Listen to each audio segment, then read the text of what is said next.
host today.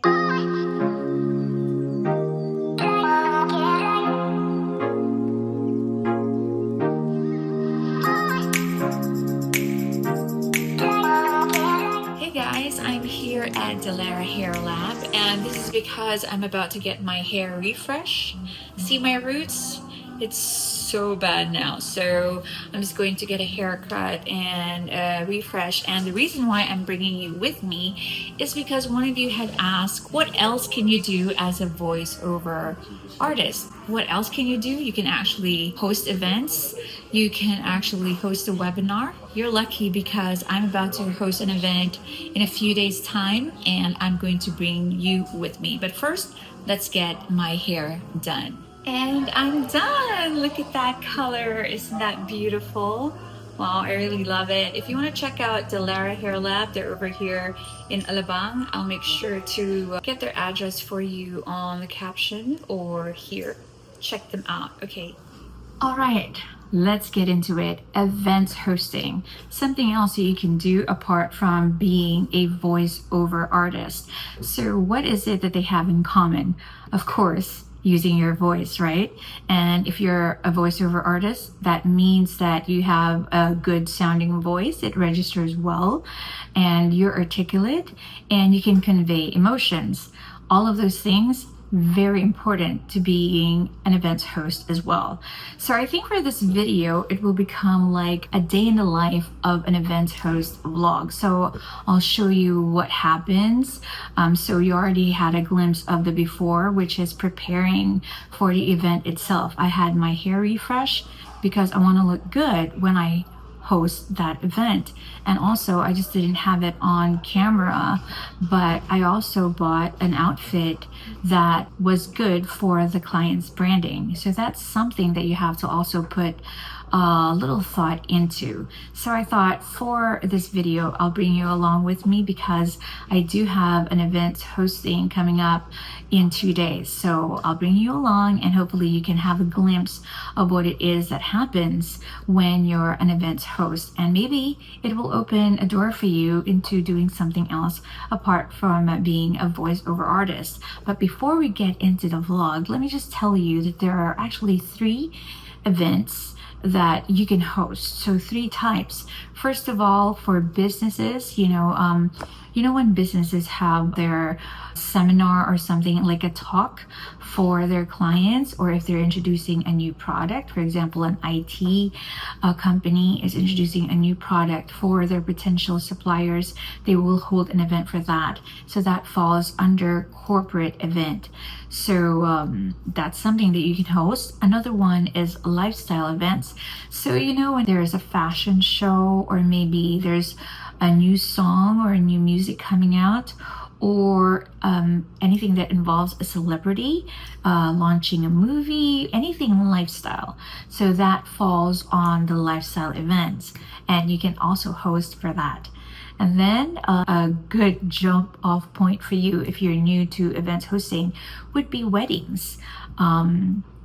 Or birthday parties. You can do that. Some people hire event hosts for their weddings and their birthdays. And if you want to do maybe some practice before you actually get clients, maybe you can ask your relatives if you can host their weddings or their birthdays for them. I'm all for that, and that's good. Get your feet wet and have a feel to how it is to be an events host. But for now, let me take you to a day in the life of an events host. Enjoy the vlog. Hey guys, so I forgot to turn on my camera this morning while I was fixing myself, but today is game day and we're running a little bit late because I woke up late. So I'll take you with me, okay? Let me just fix myself up. So what happens during pre-event prep? Usually your client will give you a call time about 2 to 4 hours before the actual program begins. So this is when the sound check happens. This is when you run through the script with your program director. This is when you can go over blocking and you can note any special instructions or last minute changes from the client as well. This is also when the guest speakers test their slides for their presentation. Sometimes the client will ask for a technical rehearsal, which means you have to run through the whole program with the host, the speakers, the sound sound system people, the lights people, the entire team. So this is me. Can you see me? Here. It's my client's brand's color, so blue. Just a little hint of color, and they prefer that I be in white. So right now, we are still waiting for the program to start. Here's the backstage. Here's my coffee, and people are just going through their slides, as you can see. There you go. So this is my script, and I usually break it down into segments. So this is the announcement, and this is the first cue, and the rest are here, and they're all broken down into segments. Very important to bring a pen so that if you need to make notes, then you can just do that.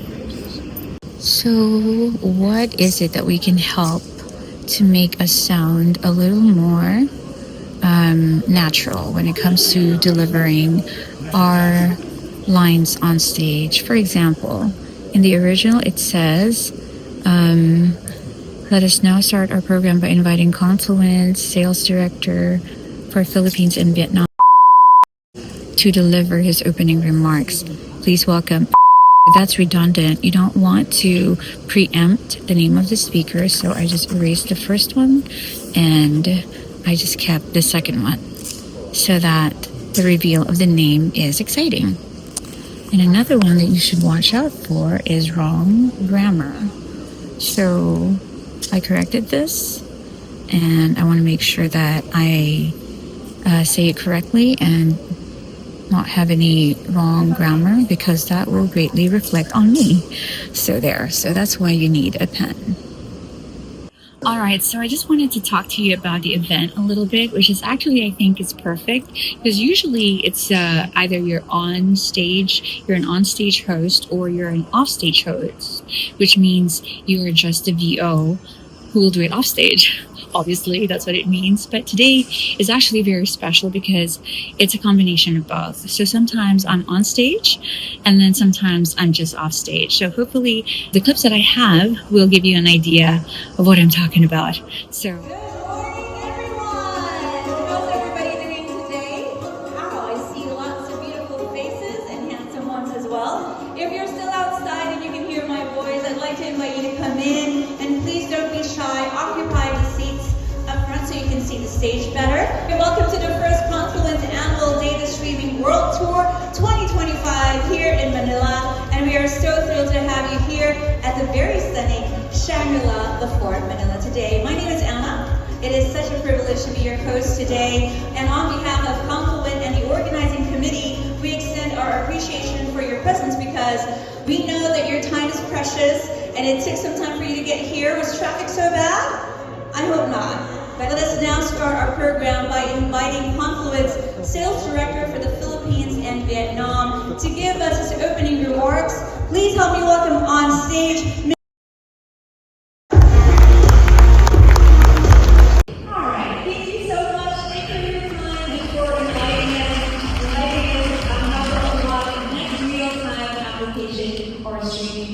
Very much appreciated. 3 or 4 points higher than the benchmark. And pick technologies. So after our event today, we will have the Apache Kafka meetup. And again, I'm stressing it, because I don't want you to miss out on that opportunity. So make sure that you make time for that later on. But we will welcome on stage Ryan Vu. In between going up and down to stage, waiting is just part of the game. But